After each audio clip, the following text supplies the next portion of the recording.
So I gave a little teaser in the support page of what Deb's topic was for today, and she supplied a couple of a short blurb description. So I'm looking forward to today's service. It's kind of a wrap up on our year of theme on belongingness. So this is one of the questions that came up. We never got a chance to really address it. So today is our chance for closure, or maybe open up new questions. Exactly.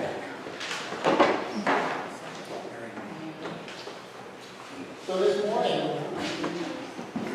I found this prelude piece. It's titled Waves and Seagulls, and it's kind of end of the summer kind of feel. So it's a meditation piece for centering us this morning.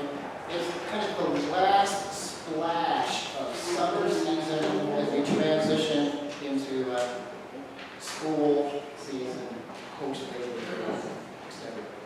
So this is by an artist named Misha Panthalov. He's an Estonian composer and multi-instrumentalist and producer based in Portugal. Seagulls and waves.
One more day at the beach.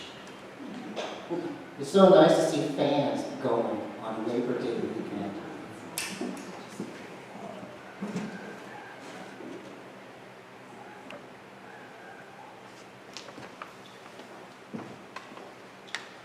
So in this moment of centering silence, let us find our breath and find our center. let us relax into this space and time on the last days of summer. Let us listen to the sound of the singing bowl.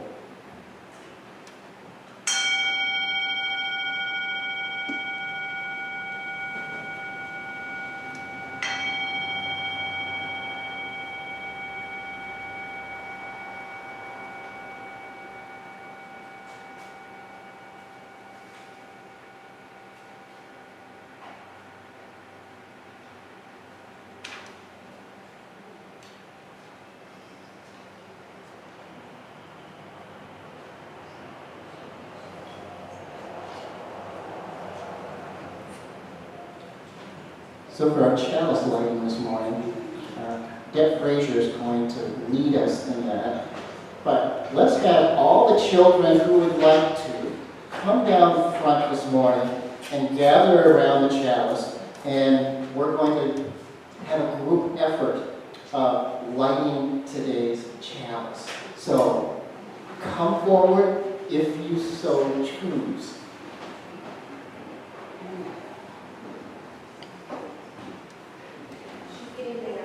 Okay.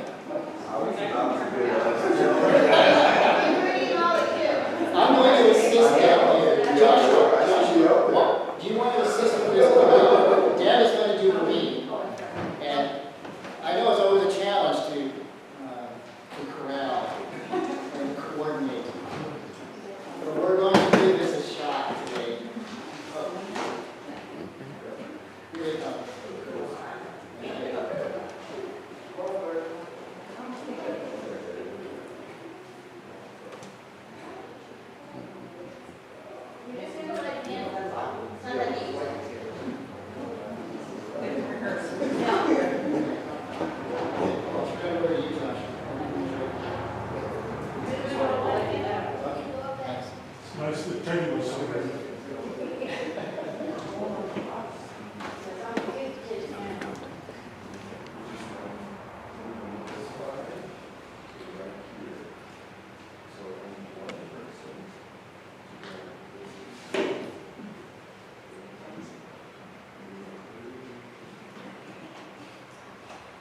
This poem for chalice lighting is one you probably heard some version of in the past. It is particularly poignant and I think relevant to what we're talking about because it describes like the worst outcome of division. It was written by Pastor Martin Niemöller after the Holocaust and the end of the World War II. First they came to the communists and I did not speak out because I was not a communist. Then they came for the socialists, and I did not speak out because I was not a socialist. Then they came for the trade unionists, and I did not speak out because I was not a trade unionist. Then they came for the Jews, and I did not speak out because I was not a Jew. Then they came for me, and there was no one left to speak out for me.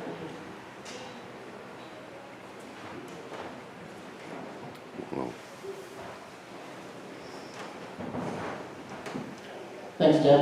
And thank you, children, for helping us light today's chalice. And thank you, Joshua, for quarterbacking all of that. So, opening words this morning come from the Sun periodical, which is their 50th year of publication. And members of our group have been bringing this in and leaving it on the coffee information table. So I grabbed it a couple of weeks ago.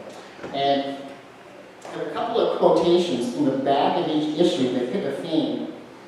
And this one was on science.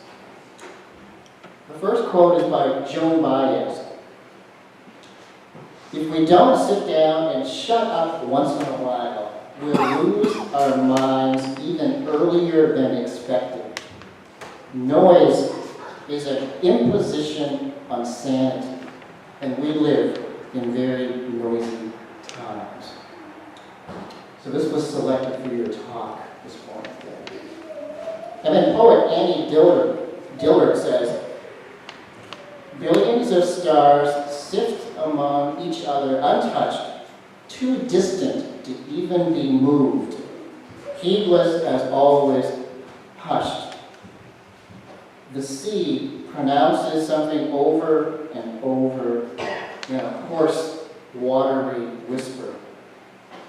I cannot quite make it out, but God knows I am trying. And the final quote is by Macrina Whitaker, who is a spiritual guide and monastic who makes her home in St. Scholastica in Fort Smith, Arkansas. Silence is like a river of grace, inviting us to leap unafraid into its beckoning depths.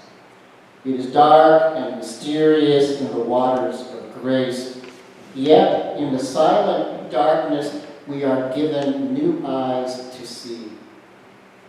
There are those among you who fear the great silence. It is a foreign land to you.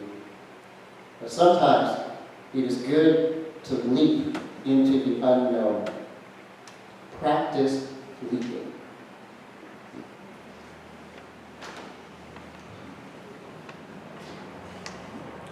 If there's a hymn book close to you, we're going to sing number 25.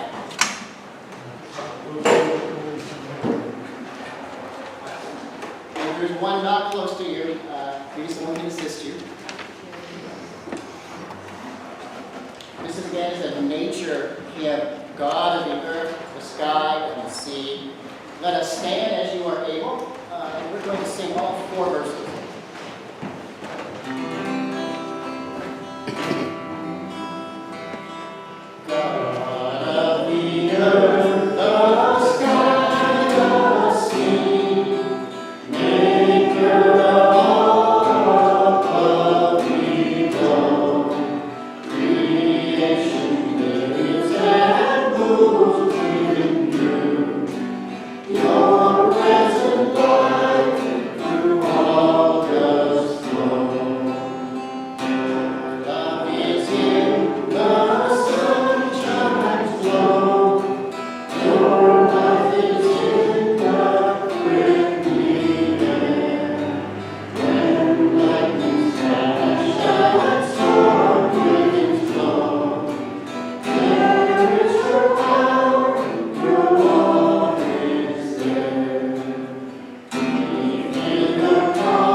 We're going to go right to it. I gave you a little intro later, so I'm looking forward to some Q&A.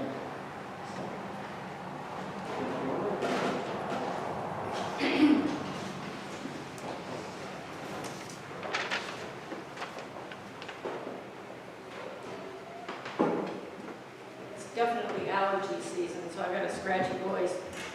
I just want to start by saying, I read what I wrote, and I scrapped it all this morning. I'm like, don't like it. And we're going to mostly do discussion if everybody's going to participate. I thought we could have a conversation because I think our own intimate experience of the world and how we may have divided ourselves from others or been excluded, which can be really painful, is probably more pertinent than hearing most of what I was compiling. Also, in the midst of all of my home renovations, I misplaced the book Belonging, so I couldn't even refer to that. But it's a great book. I recommend you read it. And I had a poster that had logical fallacies on it. Can't find that either. I was going to bring that in. So yeah, this is me and my ADD brain losing things. But basically, the topic is, can you all hear me, by the way? Okay. The topic is, where do we draw the line? And my thinking was, the line that we draw is not something that we tend to think about, but we do it all the time. We form groups, we partition our lives, we partition our minds. It's something that's inherent to our nature as fleshy biological beings. It started as infants, where we respond to things, and if you don't like the experience, you focus on something that's positive. It's just a simple practice that we don't even recognize most of the time, and there's a lot of different reasons for it. But I think one of the biggest things is self-exclusion and partitioning others that we do and don't recognize. And so I wanted to talk a little bit about that, and maybe we can all talk about it. This shouldn't be very long, but I think the discussion can also be really long if we want to do that. Because I think in order to foster belonging, it's important to understand how we exclude others, and conversely, how we exclude ourselves from participating. I'm good for that one, because I'm kind of a loner. I like myself and being alone a lot, although I like people. But first, let me share with you briefly how I came up with this topic, because maybe that'll encourage you to think about sharing things that you might feel uncomfortable with. It's, of course, I love you all as you are, and I don't care whether you want to share or not. I appreciate you listening. But I was, a few weeks ago, I was scrolling through my YouTube page for something to watch, because no attention span, ADD. And something came up about somebody blew up the Georgia Guidestones, which I don't know if you've ever heard of them, but they're rather controversial. And if you've ever read what they say, they're basically racist. But one of the things about them that it reminded me of was they talk about how, and I'm just paraphrasing here, it's actually couched in a quiet racism and elitism. But basically they say in order for society to go on, a couple of the things you should do is, don't let the bad people breed. That's eugenics. That's very Nazi. It's not okay. And then the other one is, we need to reduce the population of the world, which, yeah, that's true, right? It's true.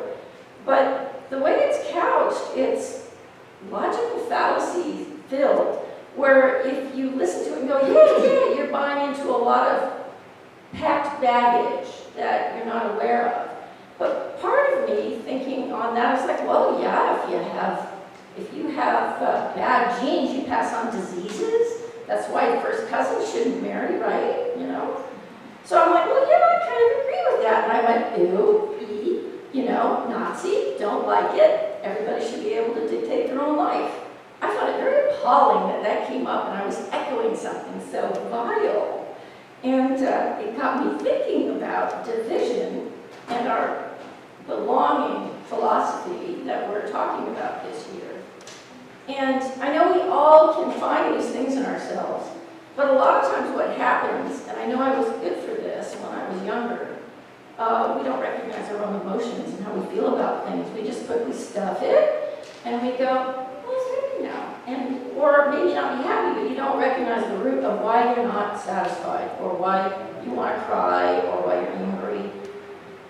So I just want to give you a few thoughts on that, and then we can talk about it. But basically, I think that it boils down to a few little things, basically three things. And one is the psychology of human minds, logical fallacies, like I was describing to you, where it's like, well, I kind of agree, and I couldn't think off the top of my head why it was bad, because the logic was bad. And then there's the lack of self-awareness. These are things that we all have to work on for ourselves, and we're not really taught to do that very well. So there's a few tools for that. There's a lot of things that you can do, and we have 3 ministers in the congregation. We have a lot of highly educated, smart people. We have a lot of self-aware people. You know, so in this conversation, I think maybe we can shine some light on things for our fellow congregants and maybe have a healthy congregational discussion. Because I think we make a lot of garbage excuses to ourselves that we don't recognize in the moment because it's just easier. And there's nothing inherently wrong with coping in whatever way works. I've been suicidal. I've been dumped. I've been hurt so badly physically, I wanted to kill myself because it hurt and it didn't look like it was going to stop. There's lots of reasons that you can compartmentalize that help you cope. But in the long run, you need to be aware of your process.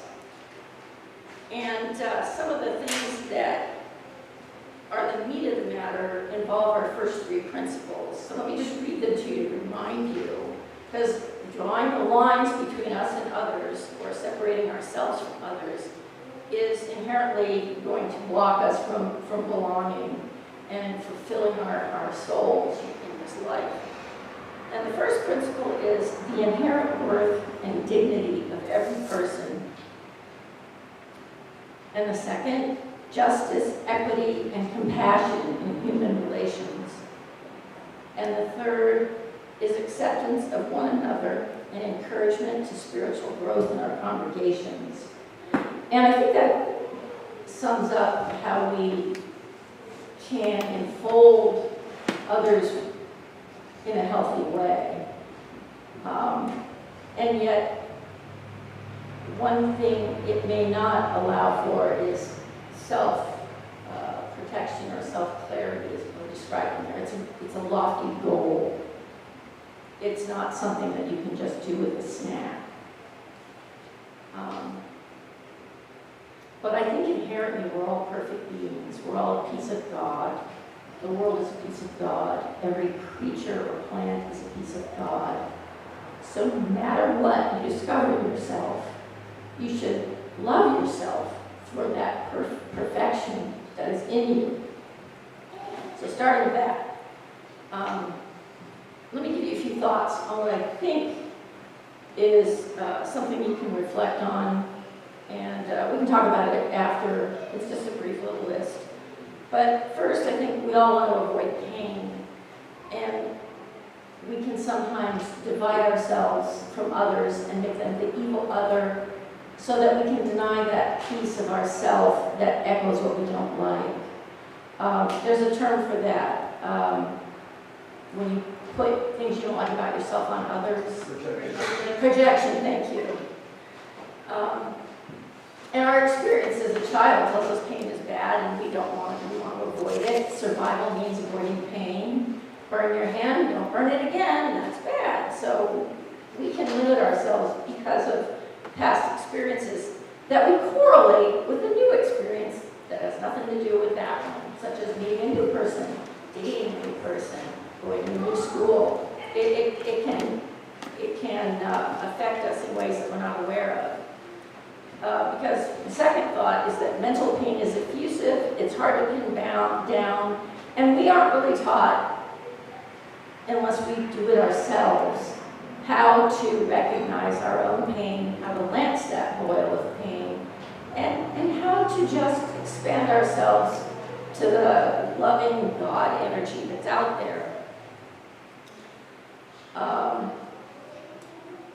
Recognizing how you feel, something that I didn't know because of childhood trauma. I think I was 26, and I realized I didn't know how I felt about my then husband.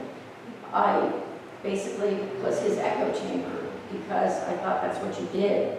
And then I realized I was unhappy. And that led me on a journey of reading self-help books and discovering how to recognize how I felt about things. That was, God, I was 26, so that was 30-some years ago. And there's always something to learn. Where we learn that a thing is in ourselves is where we can make discoveries that are profound and have great depth and meaning to us that we can move forward with. And I encourage you all to participate in talking about that. The second thing is survival. You know, we want to survive, and other people, or intertribalism says they are the people, other perhaps, or I'm unfamiliar, so you scare me. You look different, you scare me. You know, our cultures are full of things that can be perceived as negative or positive. I think at base, any separation doesn't necessarily have to be bad, but in order to belong, it seems like we can't belong to the whole of humanity because we're too much of a microcosm. We can perceive it as an ideal, but can we really feel it? I think unless you're the Dalai Lama or someone who spends all their time meditating, that might be a goal that you can't quite achieve, but the ideal, that's not a bad thing, but we have to recognize divisions, where they lie in our lives, and recognize that sometimes they're okay, they're neutral, or they serve a purpose. Maybe a group that you belong to is a self-help group. Well, you don't want somebody who's going to come in and troll you, so you make a line and you exclude. That's not a bad thing, but we need to recognize the rationale behind it, where the line is, and when we dissolve it. And then we have to do the process again. Where's the line? Why do we have it? And when do we dissolve it? 3 things to remember, which I haven't got written down, so I will forget them. But it's important to recognize the fragility of, well, not the fragility, they're actually quite durable, unfortunately, but the ephemeral nature of it and how you need to recognize it. It's a process. So the other thing that I think gets in the way, and I passed out a handout, is logical fallacies. In discussions, in our regular life, watching TV, political discourse, logical fallacies, they're everywhere. You know, and this list doesn't include everything, but I just thought it would be interesting for y'all to read them. But, you know, cite your sources. Correlation does not equal causation. Where's the scientific method? These are simple questions you can ask. And if you can't find the answer in what someone's discourse is, why do you say that, or if it feels wrong, it might be a logical fallacy. So those are the 3 areas where I think we can look at our boundaries and improve them. I personally have had instances where I was excluded, and I've got a few things in life that I think back on with shame, because I did things that excluded other people. And it's not something I'm proud of. And I think we all have moments that were rather inglorious and not something we really want to be, but it's there, so it is part of us. So by owning these things, it helps you to recognize when you have that tendency in yourself. So with all that said, I just basically want to say the last thing, which is that unless we're aware of who we are, we have to make a little effort if we wish to really understand how we operate ourselves individually. We're basically a rudderless boat without a little bit of effort to look at these things inside ourselves. And we can find our own paths for ourselves, and it's all fine. A quote, I think it's from the Ayurvedas, that I heard many years ago, was that there's many paths up the mountain, but there's only one mountain. And so as Unitarians, we celebrate everyone's spiritual path, and we encourage you, and we're all here to help each other. So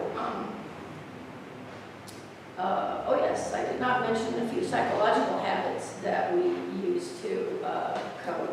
I'm just making three psychobabble terms for you. There's compartmentalization, where we divide ourselves. You can hold two opposing ideologies and switch it like you switch hats. You'll see that during a lot of political discourse. You'll see that when people are making excuses why they won't do a thing that benefits themselves or harms themselves, but it's the right thing to do. I can't remember what it's called. There is a psychological puzzle that I think is basically evil, where they posit that you've got a train track and it switches, and on one side of the switch that you have control of, there is your family, and on the other side there's a bus full of school kids or something along those lines. And you get to decide which one the train hits. That is one of those kind of moments where morality becomes gray, and I think that you compartmentalize so that you can make an excuse for which one you'll choose. But basically, I think that's hateful and a terrible example, but I bring it up because it's one of those things that other people will bring up sometimes to confuse you about issues. And then there's cognitive dissonance, which is when you experience conflicting things and it makes us uncomfortable. It's a form of psychological pain. It can lead us to divide ourselves off from our feelings or from other people, or to exclude others. And splitting, which is a defense mechanism in which people unconsciously frame ideas, people, or groups in all or nothing terms. Politics comes to mind right now.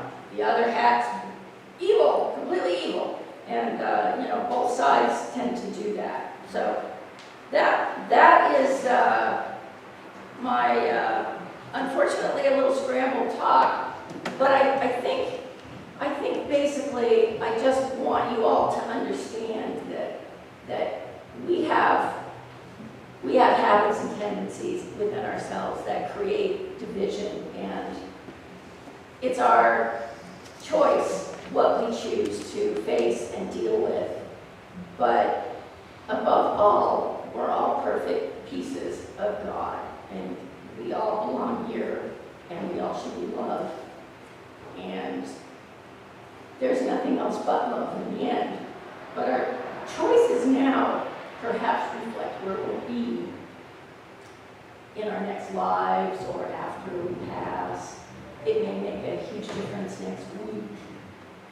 So I encourage you all to share experiences or your thoughts on these issues.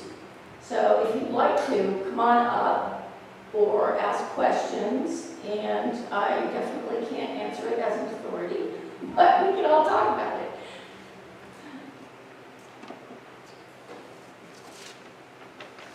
Yes? Thank you. That was very wonderful, and I could see having a whole year's full of discussion about this topic. And I recently had an experience where I discovered a shadow side of me that I didn't know was there. It was my mother's voice informing a lot of what I was feeling. And because of that, I was writing off a whole swath of people. And when I realized, and I was doing it as a form of self-protection, because that's what she did. And when I realized that, I was able to stop writing off this segment of society and got some self-love back. And I thought, oh my gosh, if I'm doing it, how many of us are doing it? And how does that influence how some people or many people develop bigotry, for one thing.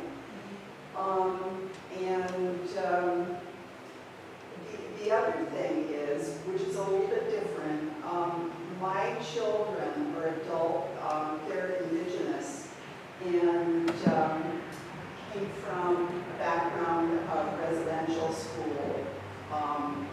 And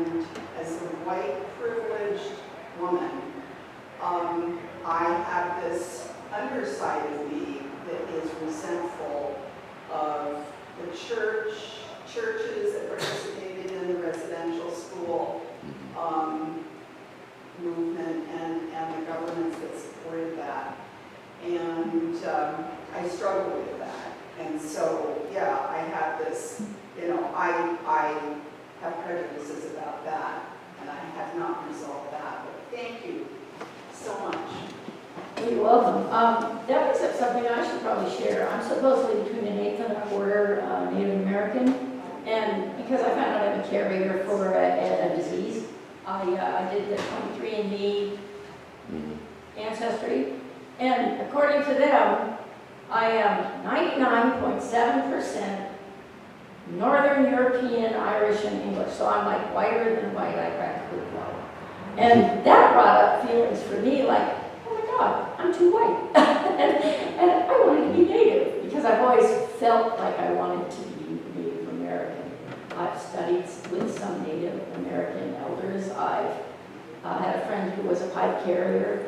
I've explored a lot of the spiritual paths, but discovering I was so white, I found part of me was like, I kind of think I don't like my own race. And you can kind of see where that comes from with all the white guilt and things like that, which is also divisive to an extent. Although it's not wrong, it's also not right. There's always a place for rationality in these sort of descriptors and barriers. But anyway, yes, thanks for sharing, because yeah, there's a lot of anger that we inherit as kids from the patterning we get from our parents. I mean, how often do you find, my mom did that, I didn't like that then, why am I doing it? It's because we just absorb it.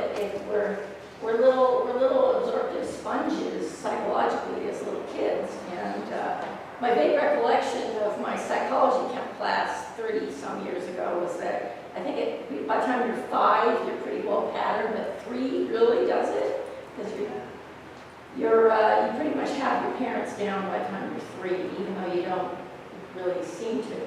But they might pop out when you're older. So yeah. Anything else? Yeah. Thank you for what I think is academically a really deep, well done presentation. And yet we understood it. I understood it. I got it. Thank you. It was really beautiful. Thank you very much. And it fits sort of an epiphany that I just recently had going down the St. John's River and coming back up. We put ourselves into rabbit holes that are just so wrong sometimes because people feed it. For many years I've suffered courtroom PTSD from a judge called St. John, who was misguided with misinformation, and it puts you into a quandary. You don't know whether it was really you, or is it the system, or were you failing and what was wrong. You come to realize, I drove down the St. John's from my garden, the Meduxniqueg River, all the way to the ocean and back, and I had a little thinking time that really went along with what you presented today. So thank you very much. It touched me deeply. Thank you for the homework. Yeah, watch commercials. That's where you'll find a lot of them. I have a hard time with them because sometimes it sounds really reasonable, and yet you're like, but that's not how it works, and you do the dog head tilt, like, what? And, having a little logical fallacy list, I find it can be helpful. Yeah. I think, well, one, it's really smart to be more aware of how we argue, how people make arguments towards us. But it also ties into toxic, self-talk patterns. Because those are all fallacies as well, that, absolute black and white thinking, that all or nothing fallacy, well, it's gotta be this or nothing, because that's not real life. And then, jumping to conclusions and really just assuming the worst or negative intent. And I think that's what a lot of us do when we live in defensive states. We are assuming the worst. And a lot of times if you expect bad stuff, that's what you're gonna find. And so I think it's really good for us to be able to pull out of our own muck and then, you know, to like take a chance on humanity really. And I don't think we're all that bad. And I don't think we're all trying to hurt each other on purpose. I think a lot of people are hurting because they, like you said, they don't know that they're hurting. They have never been, they don't have that self-awareness to know that they're hurt. And I don't think a lot of it's intentional, you know?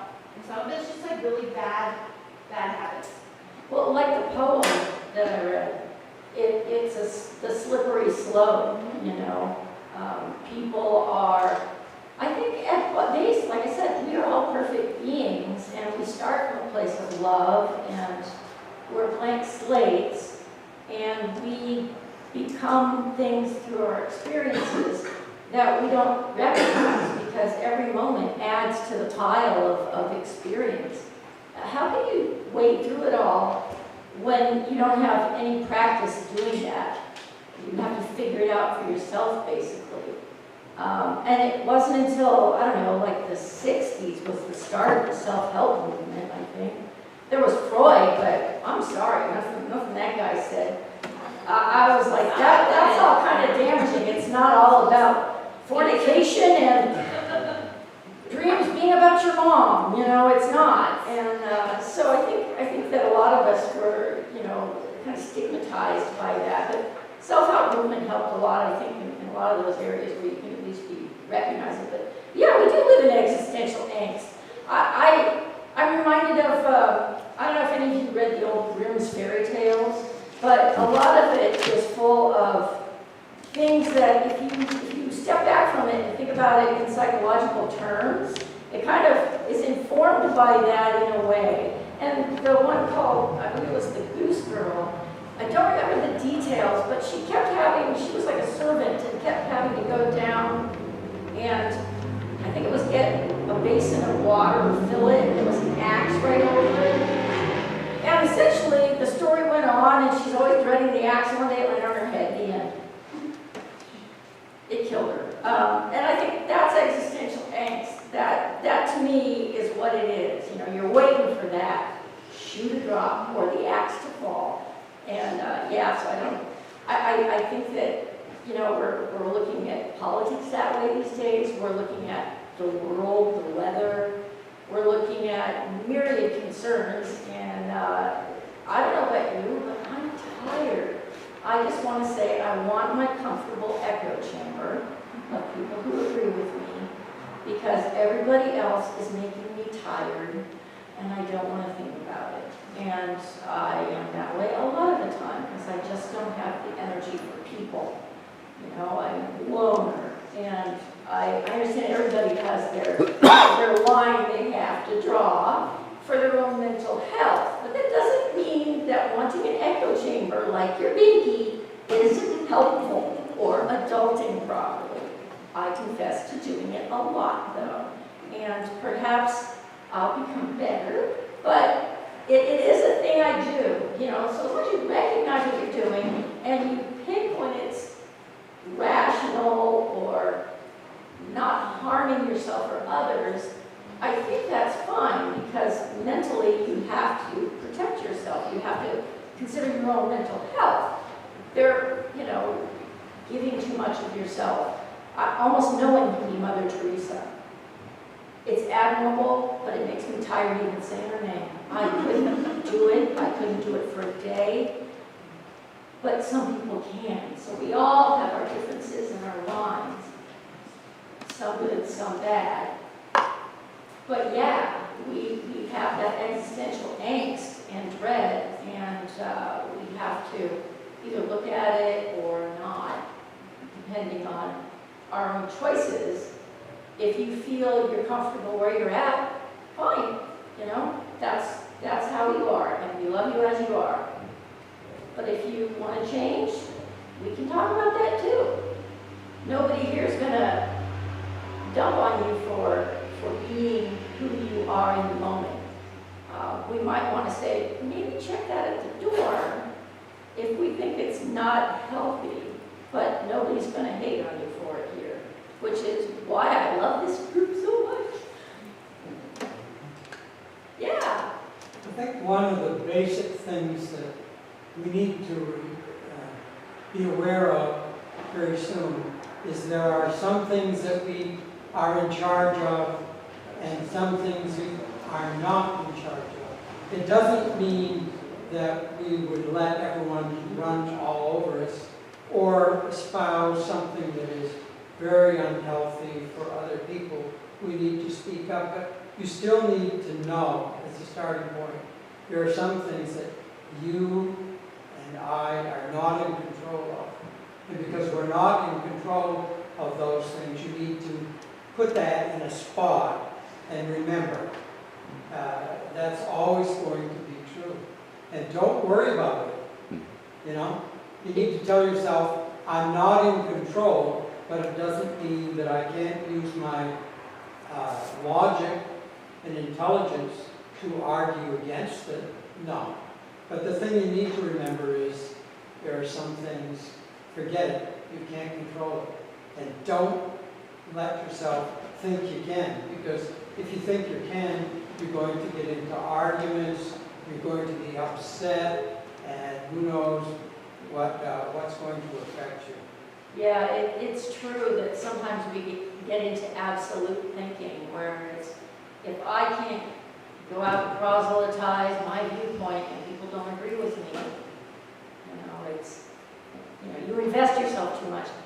And I think also sometimes if you get into that habit, aren't you just proselytizing because you want people to agree so you know you're right?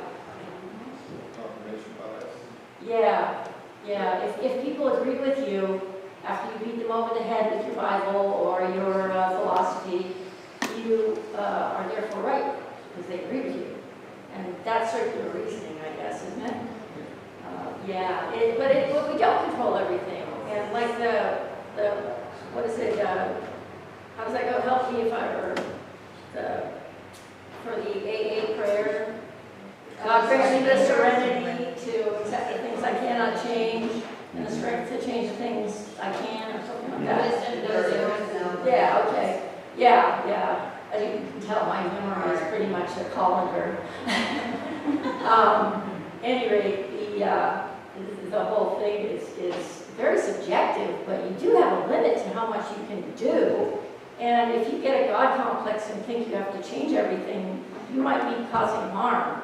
You're essentially dividing yourself from everybody because only you know.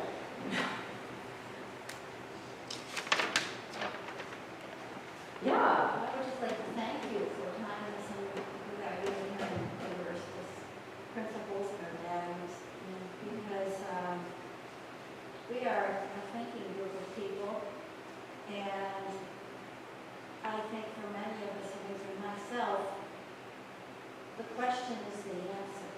The answer is wide open to us. I also think that many of our values we're just inclined to have positive values. I suppose they come from our community, from our childhood, from the way we were raised. But I think when we become adults, we have different experiences that help build upon those early years. I'm thinking as a teacher.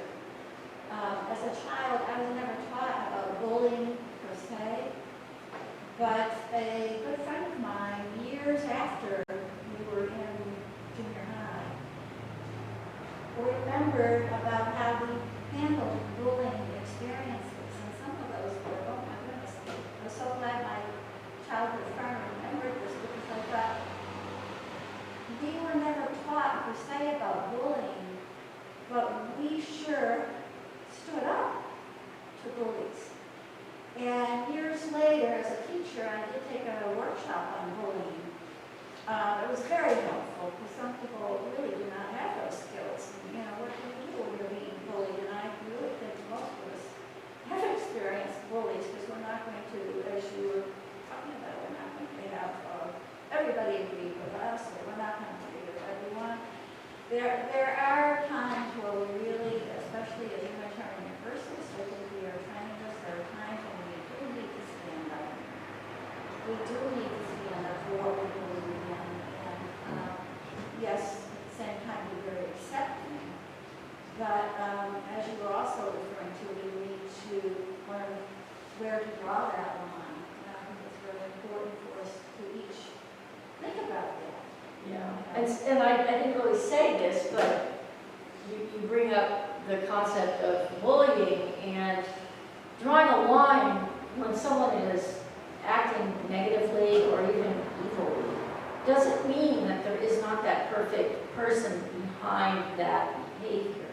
So where do you draw the line? Sometimes you have to cut them off completely, Absolutely. and sometimes you have to nurture the good. Yeah, what I learned from the bullying workshop, one of the things I learned was that if someone is being bullied and someone in the group stands up to that bully within a matter of a couple of seconds, other people in the group will also stand up to that bully. So there are many aspects to some of these situations. It's always a moving target. Yes, And yes. that's why self-awareness, I believe self-awareness is probably our key thing. And I think it's not your intellect that is the important thing to listen to. It's your feelings. Because if it feels wrong, even if you don't have time to think about it, treat it as wrong, but be kind, you know? Consider you don't know where the line is yet, but you feel it's wrong. So even if you don't say something then, take it and think about it. But it is hard to be the first to step forward. We are herd creatures. And I read a book back in the early 90s. I believe it was called The 10 Traits of Highly Sensitive People. And what I took from that was basically that there are benefits to different personality types, but that a herd, say a herd of an antelope was their example, you have the ones that'll run forward to the horizon and go, wait, what's here? And then you'll have the ones that go, no, I'm going to chew my cud and enjoy taking care of the kids. But I'll mosey over there to the horizon in a minute. I'm not in a hurry. And then you have the highly sensitive ones that say, I'm nervous about that. I don't like it. You have to convince me. And I tend to be that, or at least I used to. I don't know if I am these days, but the description that the author had basically said that there's a reasonable purpose for all of these personality types.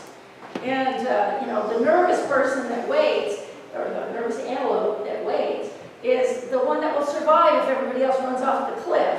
The ones in the middle, they might be hesitant, but they'll at least back up the ones that are the brave forerunners.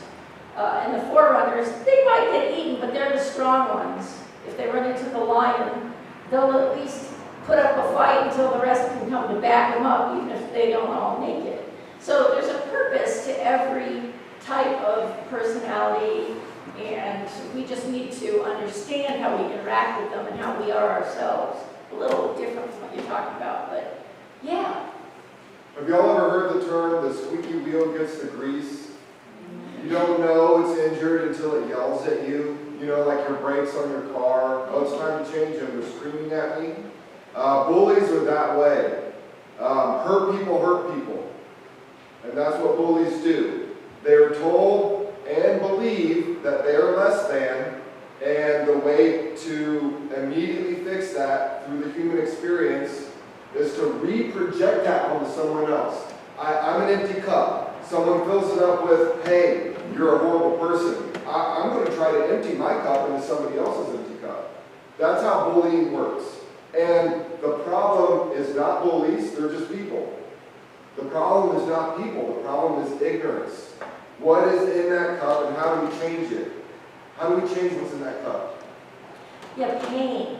Pain is probably the emotional trigger for most responses that we regret or that we dislike in others, I think. But it doesn't necessarily look like pain. It can look like just plain old meanness. Or But jokes. You know, Yeah. like those jokes that sting, because there's Yeah. truth in that they don't maybe want to admit. That's why I could never watch Seinfeld. I'm like, it's mean humor, I can't watch that. I can't deal with that kind of thing. Gentle poking is one thing, yeah. I get on the same subject, I had a quote on a situation, and I don't remember word for word, but it says, when you go with an awful person, this is not necessarily a terrible person, this is the person who is desperate for acceptance. And that's something to think where it's coming from. Yeah, one thing, I had a conversation with my boyfriend Jim about this recently. I have a very dear friend who is so type A, it'll drive me nuts unless you're okay with that. And I'm like, I don't have a problem with it, I know exactly what I'm getting when we go hang out. We go to the store, she's gonna spend 5 hours with me, everything in the store, no problem. But if you can't handle their personality, then you need to draw a line where, so that you can maintain the feelings. And, you know, and they can be good, they can be neutral, they can be very useful. But yeah, bullies don't understand. But I also think some people aren't bullies because they have pain. I think there's more, it's more complicated than that. But it does seem generally true that, you know, a lot of them are kind of cowards and will back down and things like that. But It's a bully if they're hurt, it's a predator if they're not. that's a good definition. I like that. You know, you get some people that have mental problems that we can't fix. And sometimes they become serial killers or other vile behaviors pop out. We can't fix that. Yes. There it is. Oh, okay. No, go. It may have. Go in your head. Yeah, they have Okay. to. It's a whole conversation. All right. Deb, you have just filled my mind and heart with your words and helped me to go deeper. I'm glad that you mentioned principle in the beginning, our principles, at least 3 of our principles, and life is really guided by the principles that we have in our heart, that are written on our heart, and that's the way we live. I'm highly sensitive and empathic like you are. Over the top is one I sometimes be by myself, like you were saying. And I heard a wonderful message this week that there's been times that I've been in presence of negative people, drunken people, whatever, violent people. And this hit home, detach with love. Detachment with love. They're not bad, like you're saying, they're not bad. I think if we can just remember that golden godhood that everybody has, that spark inside them, you can walk away. If you can remember that, though, it won't poison your well. I think that's very difficult a lot of times, though. Yeah. Something that's been coming up lately, and maybe we've talked about it, I haven't been here for a couple weeks, is the neo-Nazi camp that's opened up in Springfield. It's like me and my husband, every time we drive through there, we're like, how is this a thing?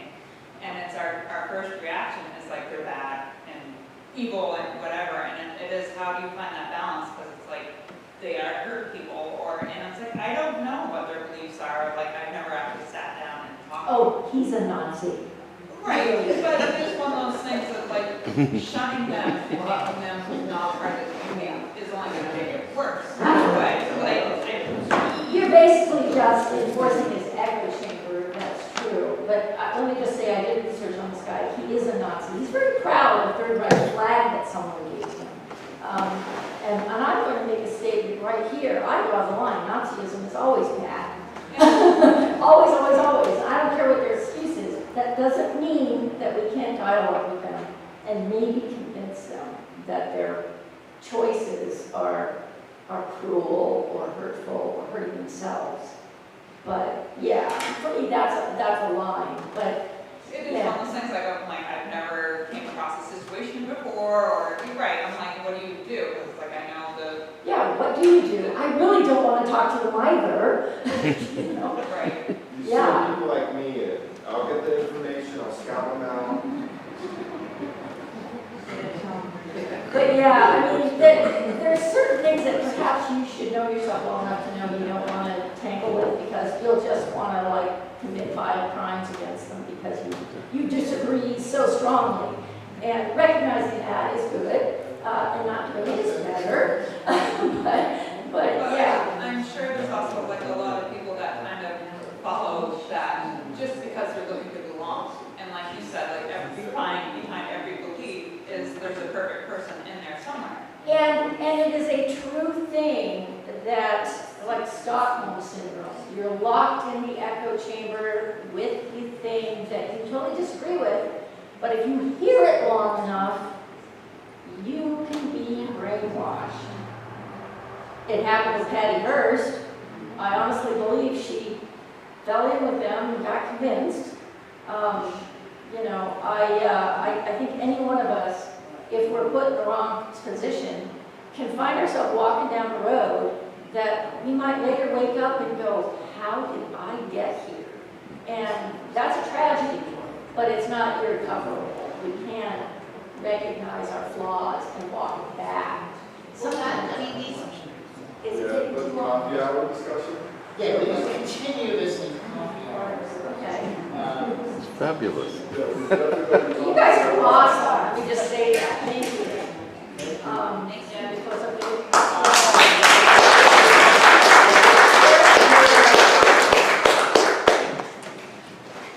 Yeah, you've really touched upon something there. And I knew this would happen once we opened up this topic.